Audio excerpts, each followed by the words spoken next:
on the silence between your actions. You have been busy. I can see it in the way you speak, in the breathlessness of your letters, in how you list your days as though they were inventories of a merchant's warehouse. You tally what you have done, what remains undone, and what you hope to do tomorrow. But I must ask you something, and I ask it not to wound, but to wake you. When did you last sit still long enough to hear your own thinking? There is a kind of motion that masquerades as progress. Watch the moth circling the flame. It is tireless. It is committed. It moves with urgency and apparent purpose. Yet it draws no closer to anything but its own destruction.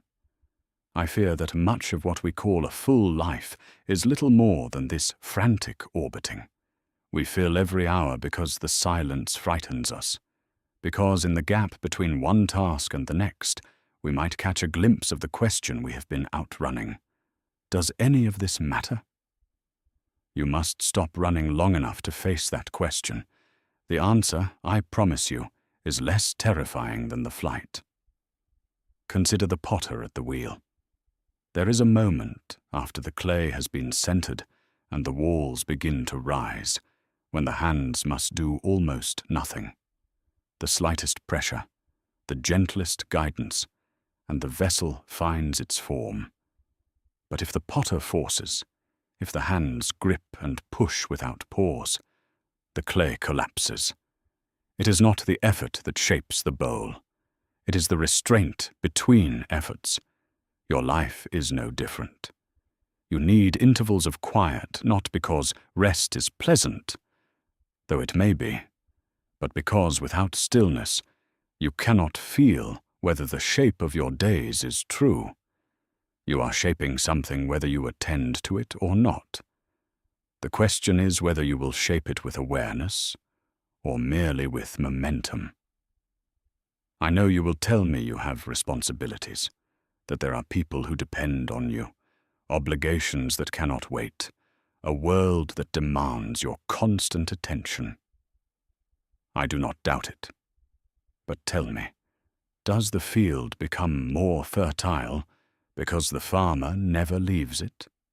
Does the soil not require its season of rest, its time beneath snow, its fallow months when nothing is asked of it? You are not a machine, and even machines, I am told, must be allowed to cool or they crack. Your obligations will not be met better by a person who is hollow with exhaustion. They will be met better by someone who knows why they bother to meet them at all. That knowing comes only in the silence. There is another thing I wish to say, and it is this. The silence I speak of is not empty. It is the most populated place you will ever visit. Sit with yourself for one unbroken hour, and you will meet every version of yourself you have been avoiding. The one who is afraid. The one who is grieving something unnamed. The one who suspects that the path you are walking was chosen for you by someone else's expectations. These visitors are not enemies. They are messengers, and they have been waiting patiently while you filled your hours with noise. To ignore them is not strength. It is merely postponement, and what is postponed does not disappear. It accumulates interest like a debt left unpaid, until the repayment comes at a time and in a currency you did not choose. You may wonder whether I am telling you to abandon your work, to sit on a hillside and watch clouds drift until some revelation strikes you like lightning. I am not. I am telling you something far more difficult.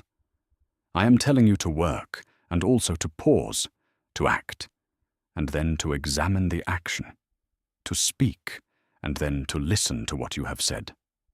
The unexamined stroke of the chisel removes stone that cannot be replaced. The sculptor who never steps back to look at the whole figure will carve with precision and produce a monster. Your days are the stone, Every choice removes what cannot be restored. Step back. Look. Ask yourself if the shape emerging is one you will be proud to leave behind. There is a deep and common confusion between being needed and being useful.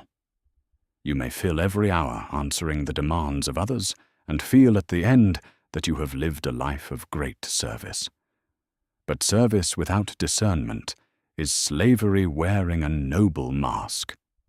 The river is useful because it flows in a direction. If it spread itself equally across the plain, it would become a swamp. You must choose your course. You must accept that choosing means refusing, that every yes contains within it 1,000 no's, and that the refusal to choose is itself a choice, and the worst one, for it lets the current of other people's urgency carry you wherever it pleases. I want you to try something. Tomorrow morning, before you reach for whatever it is that pulls you into the current of the day, sit for a few minutes in whatever quiet you can find. Do not plan. Do not rehearse conversations or compose lists. Simply ask yourself, what would I do today if I were not afraid of stillness? The answer may surprise you. It may be that the most important thing you can do is very small, something you have been putting off not because it is difficult but because it is not urgent, and we have trained ourselves to worship urgency as though it were a god. Write the letter you have owed. Mend the thing that has been broken. Sit with someone you love and say nothing, and let the nothing be enough. The world will tell you that you are falling behind. Behind what? Behind whom? There is no race, or if there is, no one can tell you where the finish line sits, and those who seem to be winning are often merely the most exhausted. The vine that grows fastest is not always the one that bears fruit. Sometimes it is the one that has spent years deepening its roots in darkness, unseen, unimpressive, gathering what it needs from the quiet earth. You cannot deepen your roots while you are always reaching for the next thing above you. So here is my challenge to you, old friend, and I offer it with the love of someone who has watched you spend yourself like a coin tossed carelessly into every open hand. Reclaim the silence. Not forever, not even for long, but regularly, faithfully, the way you would tend a fire that keeps your household warm. Sit with yourself. Listen. Let the space between your actions become as deliberate as the actions themselves. You may find that in that quiet interval, the life you have been building so frantically begins, at last, to speak to you. And what it says may be the most important thing you have ever